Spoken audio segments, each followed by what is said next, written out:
बिस्मिल्लाहिर्रहमानिर्रहीम। अस्सलाम वालेकुम। आज मैं आपको रेनबो केक बनाना सिखाऊंगी जो कि बहुत मजेदार होगा और जिसमें बहुत खूबसूरत कलर्स का इस्तेमाल होगा। तो इसको बनाने के लिए हमें चाहिए होगा मैदा 430 ग्राम या तकरीबन 3 कप ले लीजिएगा, चीनी 430 ग्राम या 2 कप, पिघला हुआ मक्खन 220 ग्राम, अंडे 5 अदद, डेसिकेटेड कोकोनट 100 ग्राम या तकरीबन 1.5 कप ले लीजिएगा, दूध 350 मिलीलीटर और बेकिंग पाउडर 1 टीस्पून भरकर ले लीजिएगा और वनीला एसेंस 1 टीस्पून और मुख्तलिफ कलर्स चाहिए होंगे और मैं 5 किस्म के कलर्स का इस्तेमाल कर रही हूँ जिसमें है रेड, येलो, ब्लू, पिंक और ग्रीन कलर है। और कलर जितना आप केक में डार्क कलर्स रखना चाहते हैं या जितने लाइट कलर्स रखना चाहते हैं ये आपकी मर्जी है, उसी हिसाब से कलर्स डाल लीजिएगा। और इसकी क्रीम चीज फ्रॉस्टिंग के लिए ठंडी लिक्विड क्रीम 500 मिलीलीटर और 500 ग्राम ही मस्कारा पोनी चीज और 100 ग्राम आइसिंग शुगर और वनीला बीन्स अगर हो तो जरूर डालिएगा, इससे बहुत ही अच्छा टेस्ट और फ्लेवर आएगा। और अगर नहीं है तो कोई बात नहीं, आप इसके बगैर भी बना सकते हैं। और इसके अलावा केक को डेकोरेट करने के लिए स्मार्टीज है, आप चाहें तो कलर्ड स्प्रिंकल या एमएम्स के साथ भी डेकोरेट कर सकते हैं। और इसके अलावा आपको 5 अदद मोल्ड्स चाहिए होंगे जिन्हें आप अच्छी तरह से ग्रीस करके ऊपर मैदा छिड़क कर रख लीजिएगा। तो सबसे पहले आप मैदा और बेकिंग पाउडर को मिलाकर रख लीजिए।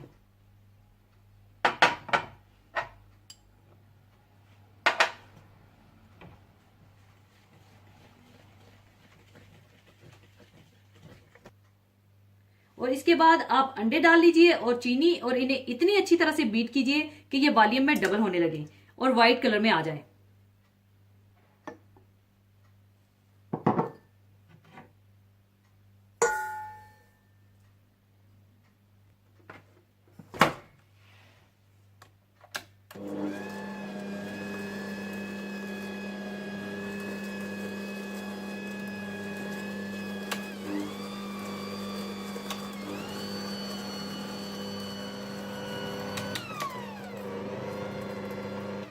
और जब चीनी और अंडे अच्छी तरह से बीट हो जाएं और व्हाइट कलर में आने लगे तो आप इसमें वनीला एसेंस और थोड़ा थोड़ा दूध डालकर मिक्स कर लीजिए।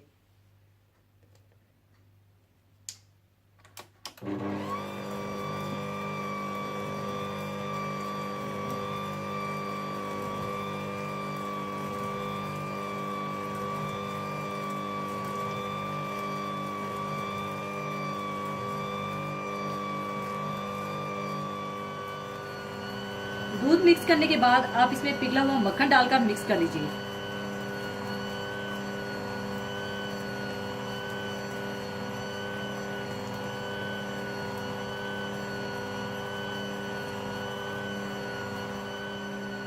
पिघला हुआ मक्खन डालने के बाद आप इसमें थोड़ा थोड़ा करके मैदा डालते जाएं और मिक्स करते जाएं।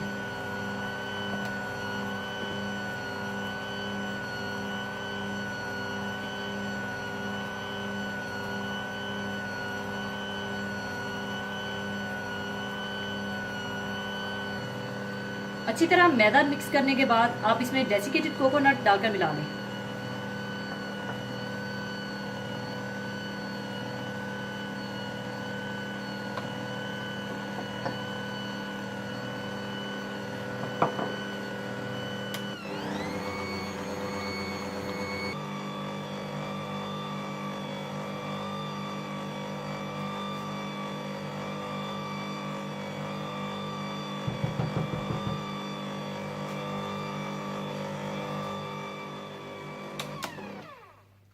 और जब ये केक का बैटर तैयार हो जाए तो आप 5 बर्तन रख लीजिएगा और इस बैटर को 5 हिस्सों में बराबर डिवाइड कर दीजिएगा।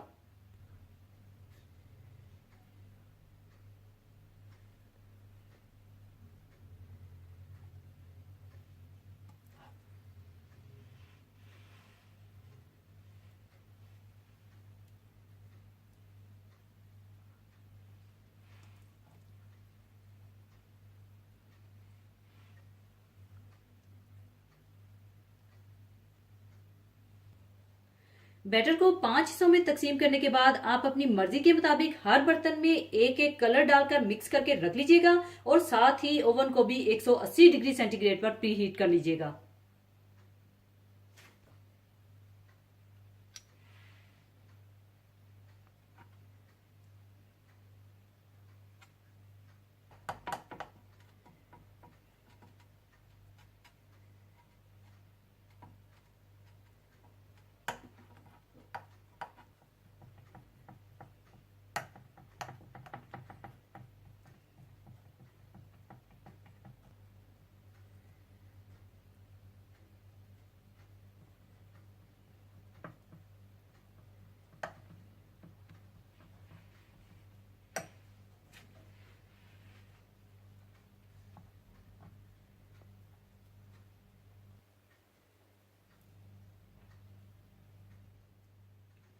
केक के बैटर में कलर्स डालने के बाद आप ये बैटर केक मोल्ड्स में डालकर रख लीजिएगा।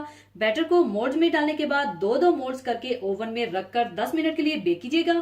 और अब मैं इसी तरह से 2 मोल्ड ओवन में रखूंगी और 10 मिनट बेक करने के बाद निकाल लूंगी। फिर उसके बाद दूसरे मोल्ड रखूंगी।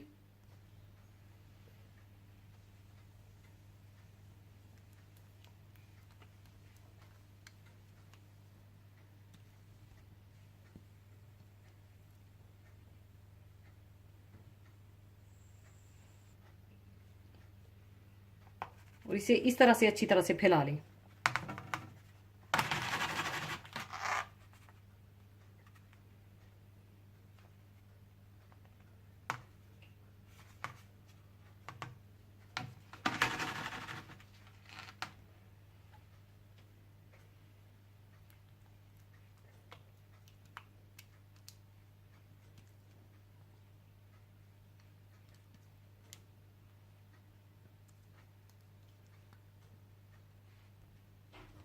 और अब मैं इन्हें ओवन में बेक करने के लिए रख दूंगी।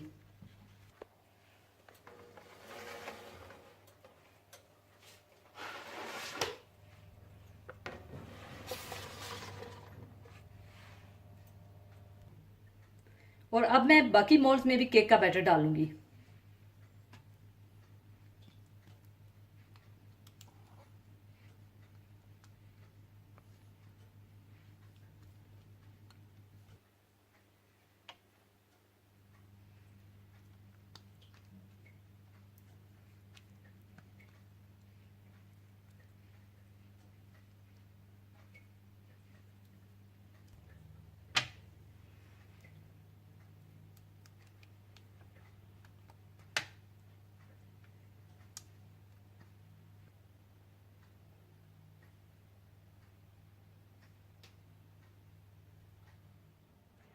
दो मोल्ड्स बेक करने के बाद मैं बाकी मोल्ड्स को भी रखकर बेक कर लूंगी।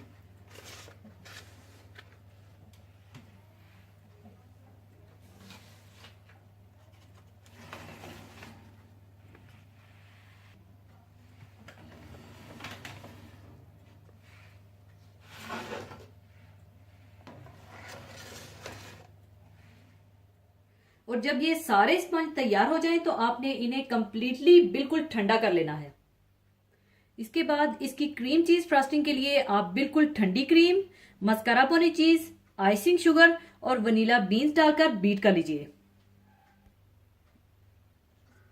Cream,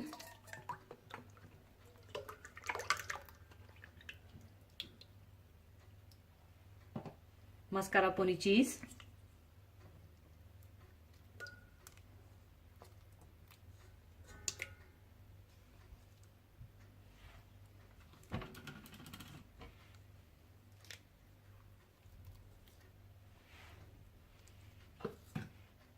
icing sugar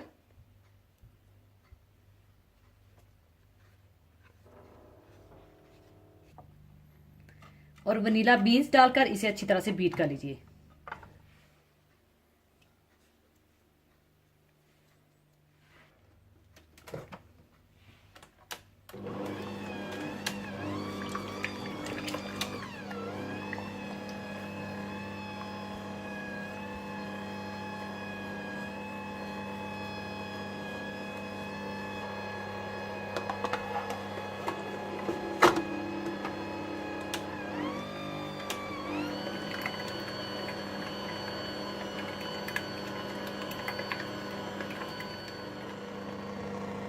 cream cheese की फ्रस्टिंग तैयार करने के बाद आप इसे साइड पर रख दें। इसके बाद आप एक एक स्पंज रखिए और ऊपर आप क्रीम चीज से फ्रस्टिंग कर दीजिए।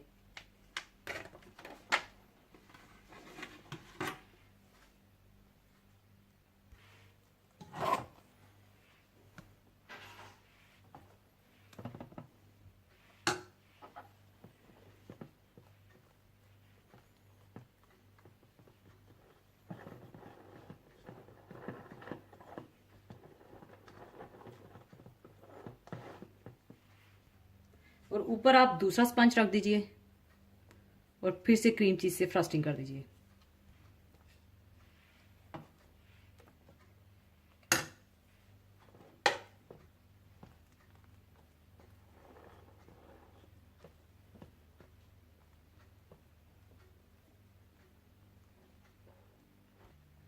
फिर से ऊपर स्पंज रख दीजिए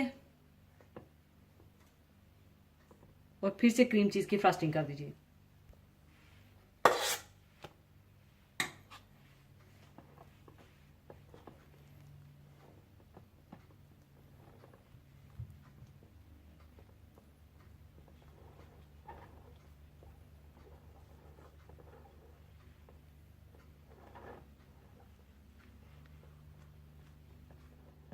इसी तरह से आप बाकी स्पंज भी रख दीजिए और क्रीम चीज की फ्रस्टिंग लगा लीजिए।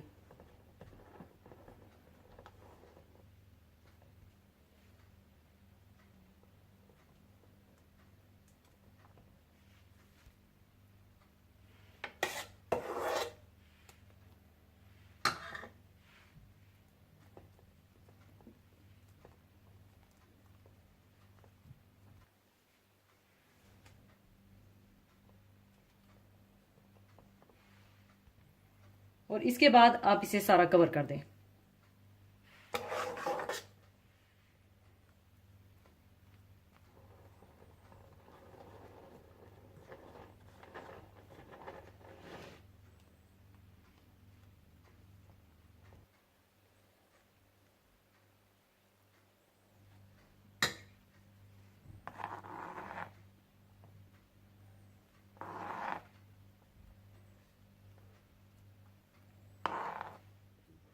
क्रीम चीज की फ्रस्टिंग के साथ कवर करने के बाद आप बाकी क्रीम को पाइपिंग बैग में डाल लीजिएगा और केक के ऊपर स्मार्टीज लगा दीजिएगा।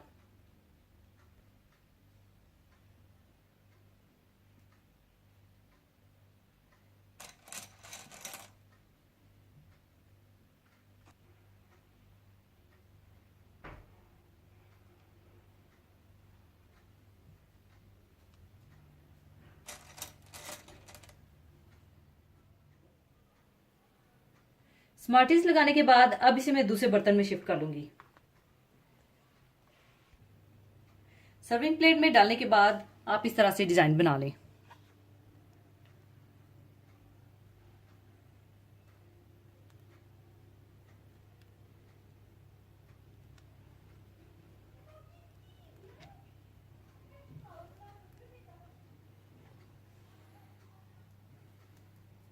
लीजिए, बहुत मजेदार रेनबो केक तैयार है और अब इसे मैं आपको कट करके दिखाऊंगी और आप देख सकेंगे कि इसकी जो लेयर्स हैं वो बिल्कुल अलग अलग बड़ी खूबसूरत सी नजर आएंगी।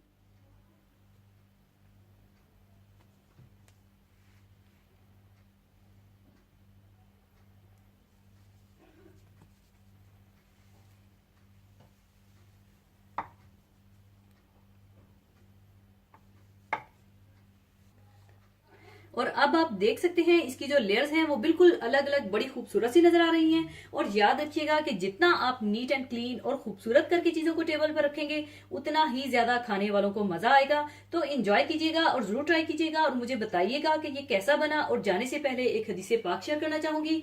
हदीसे पाक इस तरह से है,